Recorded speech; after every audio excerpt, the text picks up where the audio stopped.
Profesa, kama sijakosea, Chama cha Mapinduzi CCM kimeanza kuitawala Tanzania tangu Januari 5, 1977.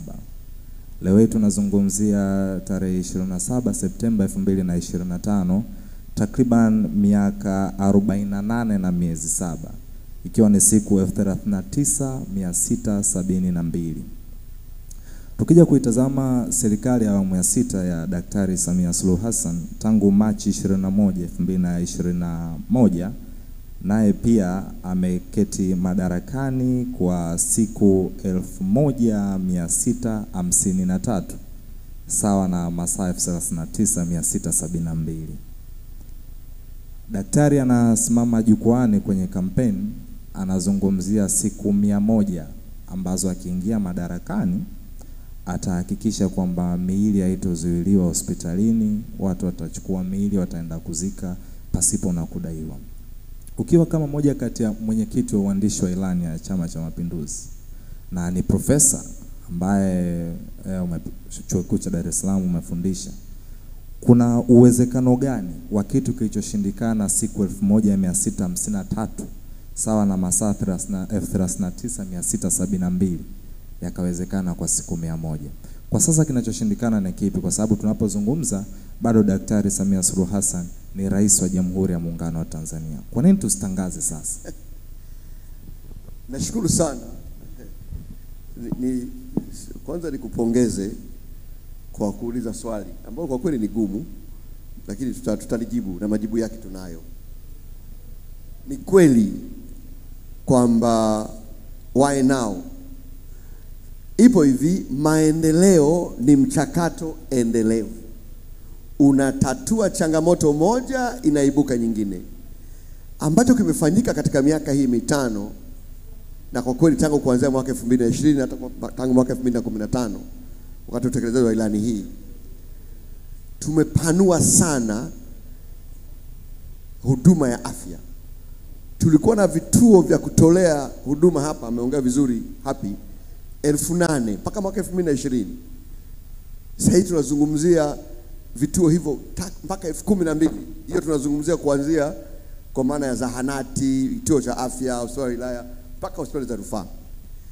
Lakini sasa tunazungumzia, kwa mfano hapo ulikuwa unasikia tu story kuhusu MRA, unaikuta hapo Aga Khan. Sasa hizi tunazo MRA kwenye hospitali zetu kubwa za Muhimbili hapa na za Kanda. Hivyo hivyo kwenye CT scan. Na ndio maana kwa watu wanaweza kufikiri kwamba labda magonjwa ya moyo yameongezeka sana, au saratani, au kisukari, au figo. Inawezekana kweli, lakini kitu kikubwa ambacho kimetokea pia ni kwamba tumeimarisha uwezo wetu wa kudiagnose. Tuna uwezo sasa wa kuweza kupima magonjwa haya ambayo zamani ilikuwa lazima uende India, uende South Africa ambao walikuwa wanaweza wachache tu. Kwa hilo limetokea. Kwa hivyo tumepiga hatua kwenye eneo moja, unaposolve inaibuka changamoto nyingine. Na hii ya maiti sio changamoto, ni kero. Na kwa kweli sio sahihi kusema kwamba hospitali zinachaji maiti. Ni kwamba mgonjwa wetu tuliompeleka hospitali alitibiwa kwa gharama, na haturuhusu kimaadili katika nchi hii kwamba hatutakutibu mpaka ulipe. Haturuhusu. Ukishaugua utalazwa, utatibiwa na utapewa bili, ukishapona unalipa. Bahati mbaya ukifariki ndugu zako watalipa. Kwa kimaadili katika nchi huruhusiwi daktari kuzuia kupokea mgonjwa, iwe ni private ama kwenye serikali. Kwa hivyo kinachotokea pale ni kwamba kuna bili ya matibabu ambayo mgonjwa ambaye sasa bahati mbaya amefariki aliacha inayodaiwa. Sasa hii ni changamoto ambayo imeibuka, na kwa kweli imeibuka katika sisi wabunge tumeipokea sana. Kwa hiyo imebidi tuiwasilishe kwamba hapana, tumekuwa tukisolve. Unaongea na waziri wa afya, wameweka utaratibu mgumu kidogo, utaratibu kwamba kama huna uwezo, nenda kwa serikali ya mtaa kuandikie barua, unaenda watakupunguza. Wamekuwa kipunguza. Hata jana mimi nakumbuka nimesolve kesi moja, walikuwa wanadaiwa milioni 9, wameandika wamepunguziwa mpaka kama 500,000 hivi, ndio wameweza kutoa mwili wa marehemu wakamzike. Kwa hiyo namba 1.